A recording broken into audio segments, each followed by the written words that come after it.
শান্তি। আজ 14ই সেপ্টেম্বর 2020। আজকের মূল্যের কিছু মুখ্য পয়েন্ট হলো, আজকের মূল্যের হেডিং এ বাবা আমাদের সংগঠনকে বাবা পাঠশালা বা সৎসঙ্গ বলেছেন।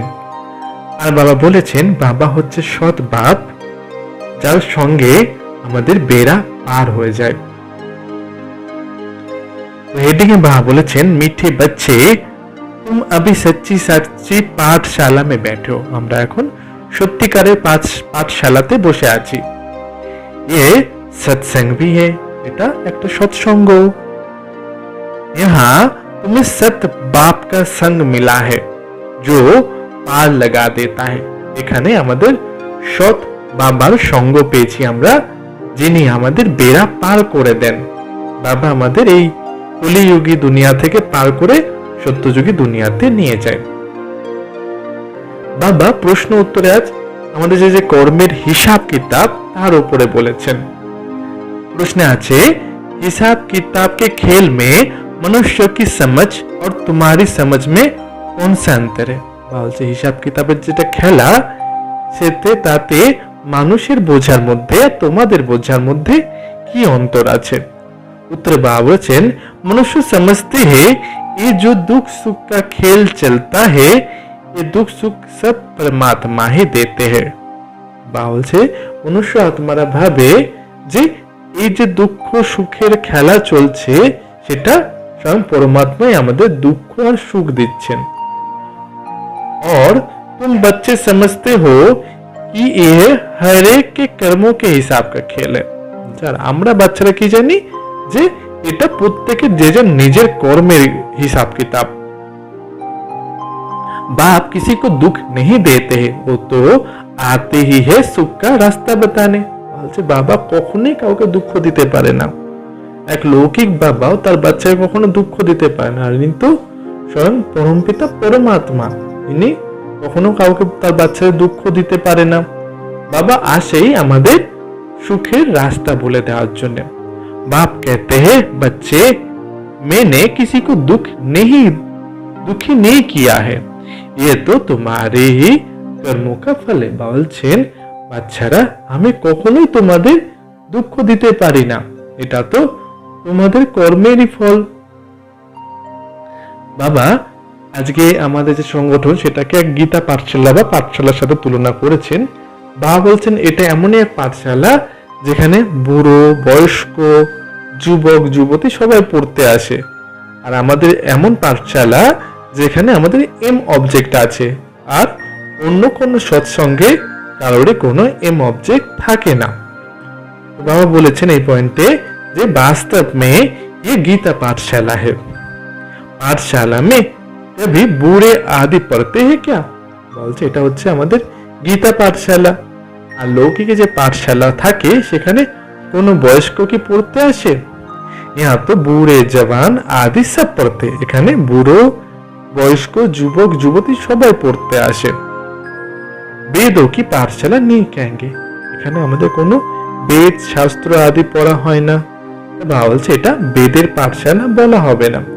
वहाँ कोई भी एम ऑब्जेक्ट नहीं होती। বলছে লৌকিকের যে পাঠশালা হয় বা লৌকিকের যে সৎসঙ্গগুলো হয় সেখানে কোনো রকম তাদের এম অবজেক্ট থাকে না। हम इतने वेद शास्त्र आदि पढ़ते हैं, इनसे क्या बनेंगे वो जानते नहीं।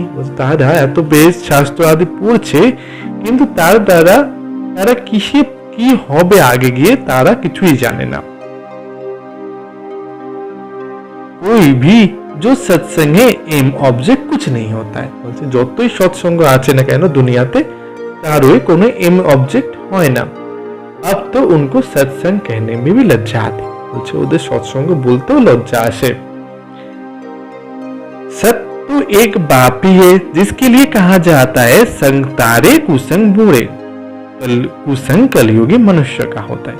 বাবা বলছে সত্য এক বাবারই সঙ্গ হয়, যার জন্য কথাতেই বলা হয় যে বাবার সঙ্গ হচ্ছে উদ্ধার করে আর কুসঙ্গ নিচে নামিয়ে দেয়। আর বাবা বলছে কুসঙ্গ তো এক কলিযুগী মানুষদেরই হয়। বলছে এই দুনিয়াতে সকলের সঙ্গই আমাদের নিচে নামিয়ে দেয়। বাবা আজকে বাবা বারবার বলেছেন মুরলিতে যে বাবা কখনোই আমাদের দুঃখ দেন না, আমরা দুঃখ পাই কেন? আমাদের কর্মের হিসাব কিতাবের জন্য। বাবা বলছেন যে বাবা আমাদের ডেকে, আমরা বাবাকে ডেকেছিলাম যে বারবার বাবা এসো পতীত থেকে আমাদের পাবন বানাও। এখন ডাকার পরে আমরা যে বাবার কথা শুনছি না, এটাই আমাদের সবচেয়ে বড় ভুল বা দোষ। তো এই পয়েন্টে বাবা বলেছেন ड्रामा प्लान अनुसार मनुष्य तो कहेंगे हमारा दोष क्या है। বাচ্চারা বাবাকে জিজ্ঞাসা করছে যে ড্রামা প্ল্যান অনুসারে সবকিছু যদি হচ্ছে তো এখানে আমাদের দোষ কি আছে। बाप कहते हैं तुम हमको बुलाते हो कि दुख की दुनिया से ले जाओ। বলছে তোমরা এতদিন আমাকে ডেকেছিলে যে এসো, এসে আমাদের দুঃখের দুনিয়া থেকে নিয়ে যাও। अब मैं आया हूँ, मेरा सुनना चाहिए ना। বলছে এখন বাবা এসেছেন আমাদের দুঃখের দুনিয়া থেকে নিয়ে যাওয়ার জন্য, কিন্তু আমরা বাচ্চারা বাবার কথা শুনছি না। বাবা বারবার একই কথা বলছেন, নিজেকে আত্মা ভাবো আর দেহ থেকে দেহের সব সম্বন্ধ ভুলে গিয়ে এক বাবাকে ইয়াদ করো। আমরা সেটা করি না, এখনো দেহের বন্ধনে ফেসে আছি। बाप बच्चों को बैठ समझाते, अच्छी मत मिलती है तो लेनी चाहिए ना। বাবা বসে বাচ্চাদের বোঝাচ্ছেন এত ভালো বাবা স্বয়ং পরম পিতা পরমাত্মা যে শ্রীমত পাচ্ছি সেটা মানা উচিত না আমাদের। बाप बच्चों को बैठ समझाते, तुम्हारी भी कोई दोष नहीं है। বাবা এখন বলছে যে তোমাদের কোনো দোষও বলা যায় না। ये भी ड्रामा था, বলছে এটাই ড্রামা। राम राज्य रावण राज्य का खेल बना हुआ है, खेल में कोई हार जाते हैं तो उनका दोष थोड़ी है। বলছে খেলাটা কিসে? রাম রাজ্য আর রাবণ রাজ্যের। আর খেলাটা যদি কেউ হেরে যায় তখন তার তো দোষ ধরা হয় না। हार और जीत होती है, इसमें लड़ाई की बात ही नहीं। বলছে হার জিত তো হতেই থাকে, কিন্তু এখানে লড়াইয়ের কোনো ব্যাপার নয়। আজ বাবা মুরলিতে জগদীশ ভাইজি আর ব্রিজমোহন ভাইজিকে ইয়াদ করেছেন। বাবা বলেছেন दिल्ली में सबसे नामी ग्रामी समझाने वाला कौन है। दिल्लीते सबसे नामी ग्रामी के ভালো বোঝাতে পারে। तो झट से नाम लेंगे जगदीश का। तुरंत बाबा जगदीश भाईজির नाम নিলেন। तुम्हारे लिए मैगजीन भी निकाल दे, আমাদের বাচ্চাদের জন্য কত লিটারেচার বানিয়েছেন, কত ম্যাগাজিন বানিয়েছেন। उसमें सब कुछ आ जाते, ওর মধ্যেই পুরো জ্ঞানের সার ভরে আছে। अनेक प्रकार की पॉइंट्स लिखते हैं, অনেক প্রকারের পয়েন্ট সব ম্যাগাজিন বা লিটারেচারের মধ্যে লেখেন। ব্রিজমোহন भी लिखते हैं, ব্রিজমোহন ভাইজি को বাবা याद করেছেন, বলছে ব্রিজমোহন ভাইও লেখেন। लिखना कोई मासी का घर थोड़ी है, जरूर विचार सागर मंथन करते हैं, अच्छी सर्विस करते हैं। বলছে লেখাটা খুব সহজ ব্যাপার কি? বলছে তার জন্য কত বিচার সাগর মন্থন করতে হয়। বলছে এরা ভালো সার্ভিস করছে। कितने लोग पढ़कर खुश होते हैं, बच्चों को भी रिफ्रेशमेंट मिलती है। বলছে কত লোকেরা পড়ে খুশি হচ্ছে আর বাচ্চারা সেই জ্ঞানটাকে পড়ে রিফ্রেশ হয়ে যাচ্ছে। বাবা আজকে যে অবলা মাতাদের আছে তাদের উপরে যে অত্যাচার হয়, তখন তারা বাবাকে জিজ্ঞাসা করে বাবা আমার কি দোষ ছিল, আমার ড্রামাটা কেন এরকম যে আমাকে এত অত্যাচার, আমাকে এত মার সহ্য করতে হচ্ছে। তখন বাবা এই পয়েন্ট আজকে বলেছেন अबलाओं पर भी अत्याचार होने का ड्रामा में पार्ट है। যে অবলা মাতাদের উপর অত্যাচার হচ্ছে এটাও ড্রামাতে পার্ট ভরে আছে। ऐसा पार्ट क्यों बजाया, ये प्रश्न ही नहीं उठता। বলছে এরকম পার্ট কেন, এই প্রশ্নটাও ওঠে না। ये तो अनादि बना बनाया ड्रामा है। বলছে এটা তো ফিক্স अनादि बना बनाया ड्रामा, उनको कुछ कर थोड़ी ही सकते। বলছে এর মধ্যে আমরা কিছু চেঞ্জ थोड़ी করতে পারবো। कोई कहते हमने गुनाह क्या किया जो ऐसा पार्ट रखा है। क्योंकि অবলা মাতারা জিজ্ঞাসা করছে যে আমি কি দোষ করেছিলাম যে আমার পার্টটাই এরকম, যে আমাকে এরকম মার সহ্য করতে হচ্ছে। अब गुनाह की तो बात ही नहीं, এখানে দোষের তো কোনো ব্যাপারই নয়, এ তো পাঠ है। বলছে এটাই फिक्स पाठ। अब लाए कोई तो निमित्त बनेगी जिस पर सितम होंगे। বলছে अब लाए तो কেউ निमित्त, যার উপর অত্যাচার হবে তাকে সহ্য করতে হবে। ऐसे तो फिर कहेंगे हमको ये पाठ क्यों नहीं, ये बना बनाया ड्रामा। যে তাহলে তো অনেকেই জিজ্ঞাসা করবে যে আমাদের পাঠ কেন এরকম হলো, সবাই জিজ্ঞাসা করবে। তো বলছে এটা কিছুই না, এটা फिक्स ड्रामा। पुरुषों पर भी अत्याचार होता है, इन बातों में सहनशीलता कितनी रखनी पड़ती है। বলছে পুরুষের উপরেও অত্যাচার হয়, বলছে এর ব্যাপারে কত সহনশীল হতে হয়, बहुत सहनशीलता चाहिए। माया के विघ्न तो बहुत पड़ेंगे, विश्व की बादशाही लेते हो तो कुछ मेहनत करनी पड़े ना।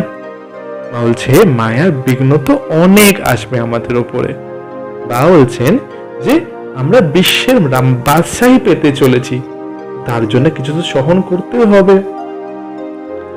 আজ বাবার যে লিঙ্গ রূপ যে পূজা হয় সেটাকে মূল্যতে তুলে ধরেছেন, যে লিঙ্গ রূপ কেন, কি কারণে সেটা বানানো হয়েছে।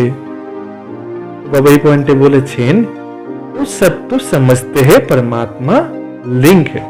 लौकिक दुनिया मनुष्य भावे ये परमात्मा लिंग हो, शिवलिंग की पूजा भी करते हैं। तुम शिव के मंदिर में जाते थे, कभी एक ख्याल किया कि शिवलिंग क्या चीज है।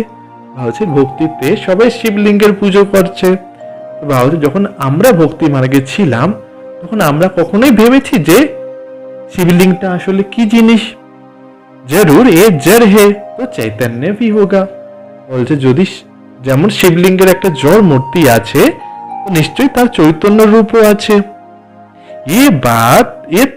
ये तब क्या है, লিঙ্গটা আসলে তাহলে কি। ভগবান তো রচতা है ऊपर में, ভগবান রচয়িতা উপরে থাকেন। उनकी निशानी है सिर्फ पूजा के लिए। বলছে লিঙ্গটা হচ্ছে ওনারই নিশানি পুজো করার জন্য। पूज्य होंगे तो फिर ये चीजें नहीं होगी। যখন আমরা পূজ্য রূপে চলে আসব তখন আমাদের মধ্যে আর এইসব থাকবে না, আমরা পূজারি থাকবো না। शिव काशी के मंदिर में जाते हैं, किसी को पता थोड़ी है भगवान निराकार है। সবাই কাশীর মন্দিরে, বিশ্বনাথ কাশীর মন্দিরে যাচ্ছে, শিবের মন্দিরে, কিন্তু কেউ থোড়ি জানে যে ভগবান নিরাকার। हम भी उनके बच्चे, ভগবান নিরাকার, আমরা ওনার বাচ্চা, আমরাও নিরাকার। बाप के बच्चे होकर फिर हम दुखी क्यों है, विचार करने की बात है। বাবার বাচ্চা হয়ে फिर আমরা দুঃখী কেন হচ্ছি, বলছে এটাও একটা বিচার করার ব্যাপার। ভাবে বলছে যে বাবার বাচ্চা হয়েও আমরা দুঃখী। বাবা বারবার বলছে যে বাবা কখনোই আমাদের দুঃখ দেন না, বাবা তো এসেইছেন আমাদের সুখ দিতে, সুখের দুনিয়ায় নিয়ে যেতে। এই পয়েন্টে বাবা বলেছেন आत्मा कहती है हम परमात्मा की संतान है, फिर हम दुखी क्यों है। আবার বাচ্চারা বলছে আমরা তো পরমাত্মার সন্তান, তাহলে আমরা দুঃখী কেন। বাপ তো হে হি সুখ দেনে वाला, বাবা বলছে বাবা তো হচ্ছেনই সুখকর্তা। बुलाते भी है हे भगवान हमारे दुख मिटाओ, ও कैसे मिटाए।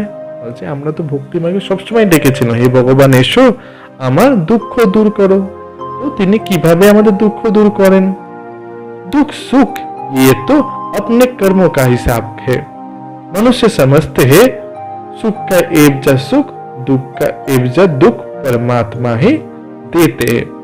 বলছেন দুঃখ সুখ, দুঃখ আর সুখ এগুলো হচ্ছে আমাদের কর্মের হিসাব কিতাব। আর সাধারণ মানুষরা ভাবে কি যে দুঃখের বদলে দুঃখ, দুঃখের বদলে দুঃখ, সুখের বদলে সুখ परमात्मा देन। उन पर रख देते हैं। बाप कहते मैं कभी दुख नहीं देता हूं, সব বাবার উপরে ছেড়ে দেয়। বাবা বলছেন বাবা কখনোই কাউকে দুঃখ দিতে পারেন না। मैं तो आधा कल्प के लिए सुख देकर जाता, বাবা তো এসেইছেন আমাদের আধা কল্পের জন্য সুখ দিতে। ये फिर सुख दुख का खेल है, सिर्फ सुख का ही खेल होता है, फिर तो ये भक्ति आदि कुछ ना हो। भगवान के मिलने के लिए भी ये भक्ति आदि सब करते हैं ना। বলছে যদি শুধুই সুখ থাকতো তাহলে আমরা কেউ ভক্তি করতাম না, আমরা কখনোই কেউ বাবাকে ডাকতাম না। আমরা বাবাকে ডেকেছি শুধু দুঃখ থেকে দূর হওয়ার জন্য।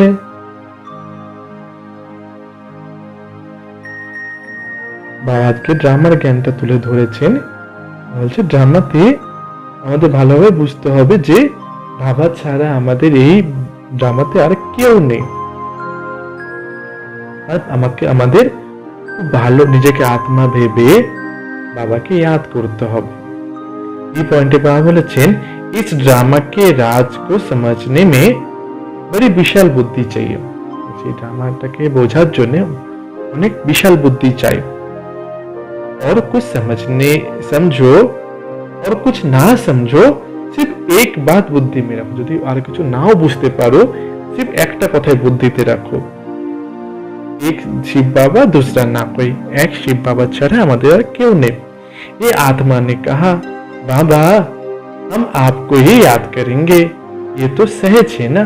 বলছে আত্মারা বলছে বাবা আমরা আপনাকে याद করব। বলছে এটা কত সহজ।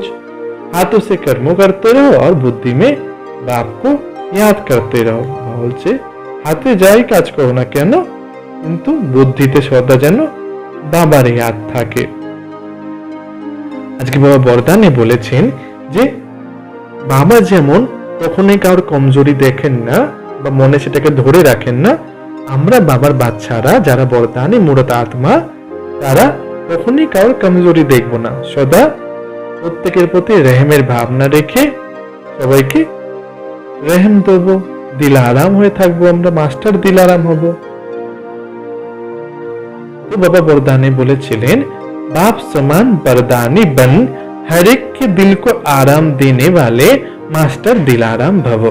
बाबार समान बरदानी हुए प्रत्येकेर दिल मने आराम देया, प्रत्येकेर मने सांत्वना देওয়ার জন্য मास्टर दिलाराम होते হবে।